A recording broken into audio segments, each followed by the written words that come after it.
My name is Ethan with the Humanities Truck. Today is February 22nd, 2026, and we are at the Lunar New Year Festival in Chinatown. Could you please tell me your name? Sure. Carlos Izurieta. And do I have permission to record this interview? Yes. Awesome. So what brings you to the Chinatown Lunar New Year celebration today? So I've been coming for a few years now, mainly to visit friends, some library friends. MLK usually sets up next to you guys, next to the Humanities Truck. But I didn't see him today, but also it's a celebration of a new year, the Lunar New Year. And it's really cool. I feel like it's very, Chinatown has been a place I've been going to forever. Starting in the 90s, there was a hardcore punk club called the Safari Club that I used to come to. And so it's changed so much since then. That place is gone, unfortunately. But I think there's still some remnants of Chinatown. And so I love that there's still a celebration. And I saw there were some posters for Save Chinatown, so I'm going to look into that and see kind of what's happening with that. So you said that you've been coming to Chinatown for some punk scene too. Yeah. Have you been in the DC area for a while? I guess how long? Pretty much all my life, Oh. yeah. I moved here when I was really young. I lived in Arlington and then just, starting to go into shows probably in high school. So, yeah. That's Yeah. fun. Could you just tell me more about? I've heard about the DC punk scene and how important that is to the city, but I didn't really know much about a DC punk scene in the Chinatown neighborhood. So if you Yeah. could you just talk a little bit more about that specifically? Totally. There was a place called Safari Club, and it started, way before I even started going to shows. And then they changed their name to Chamber of Sound, and that's when I started going to shows. But it was in the same location. It was all ages. I think it was some sort of reggae, maybe a go-go club at some point. But they started letting some of the younger kids do shows there on Sundays. So they would be like a Sunday matinee. It was all ages, and they would let them pick the bands, and it was always really fun. It was always an event. And then the other aspect of it is the MLK Library. Before it got renovated, which is now 6 years, they did the renovations. In the basement, they would have shows that were put on by the DC Punk Archives. And if you haven't been to the MLK Library, on the 4th floor, there's a whole exhibit on DC Punk and Go-Go, which is also very important to DC.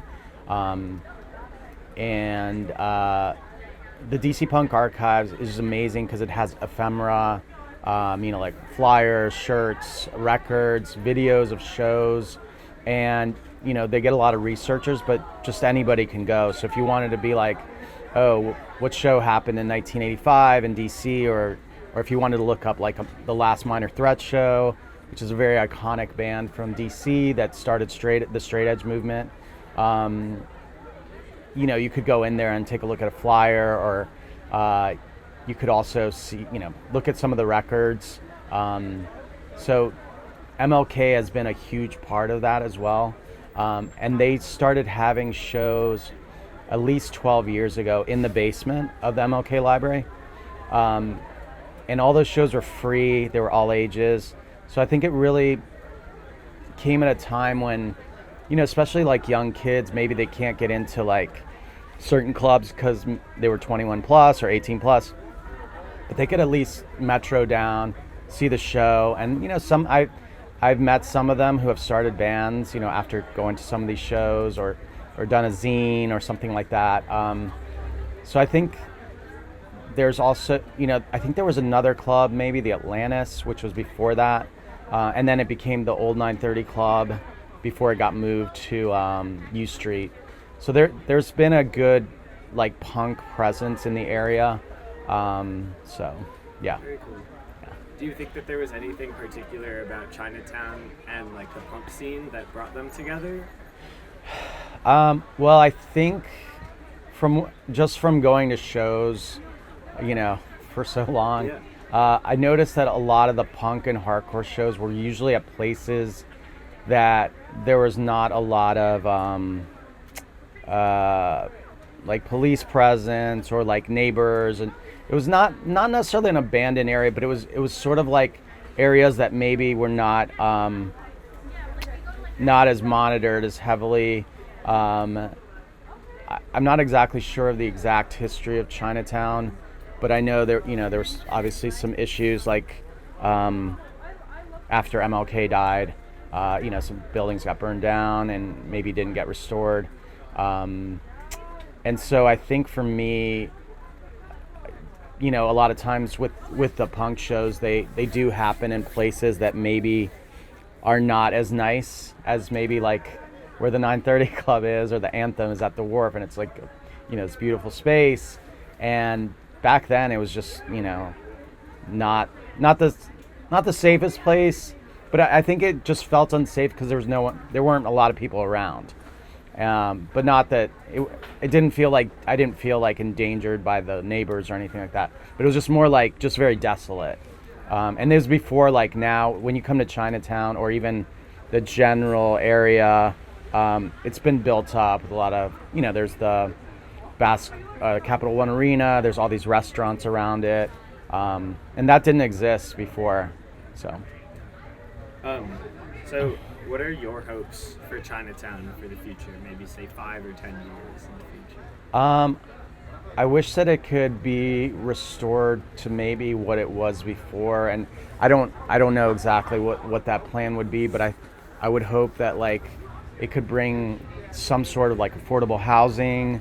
I was talking to Angie, who I think works with you all, and she suggested like a community center, a pool, maybe another library, because MLK is not too far, but it'd be nice to have something here that maybe specialized in like preserving the Chinatown history, right? So you could, like, for example, MLK has the go-go and punk archives, so you can just go there. And here it would be great to have something where you could just walk in, do some research.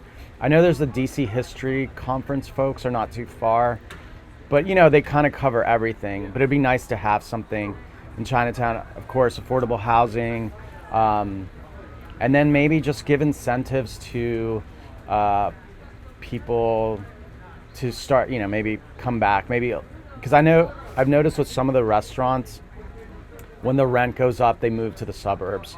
So I would love if some of those restaurants came back, there was some sort of incentive by the mayor to have them come back and, restart their business. Totally. So the Year of the Horse, which is this year, is often associated with energy, movement, and perseverance. So what feels important to you in relation to those sort of like emotions and energies for this year? I think two things. Movement is really important because I think the way that the world and even the U.S. is kind of feeling, I think a lot of people are scared, a lot of people are worried, the economy's not great, there's like ICE rounding up American citizens, it runs a gambit of things that are not going well. And I think that sometimes can make you feel very stagnant and like nothing is gonna change.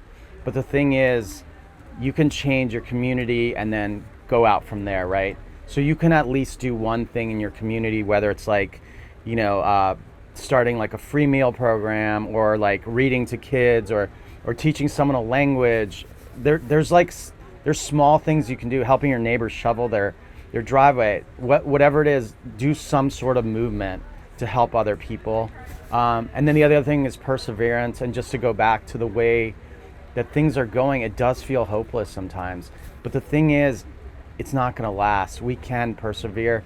Sometimes we just go through these waves, and the thing is, we have to like stick together and make changes, like I said, within your community, even on your street.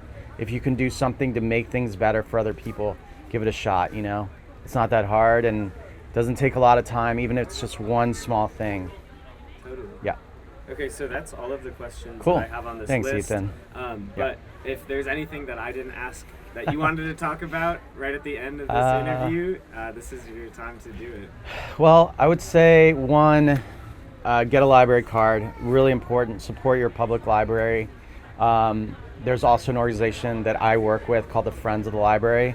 I'm with the Friends of the Mount Pleasant Library, and we do fundraising and advocacy for not only our library, but for the 28 other public libraries in DC. So if there's one in your neighborhood, check it out, maybe join, help out. The Friends of the Library, they always need help, or donate some money or donate books. Thank you. Thank you so much. Yeah, for sure.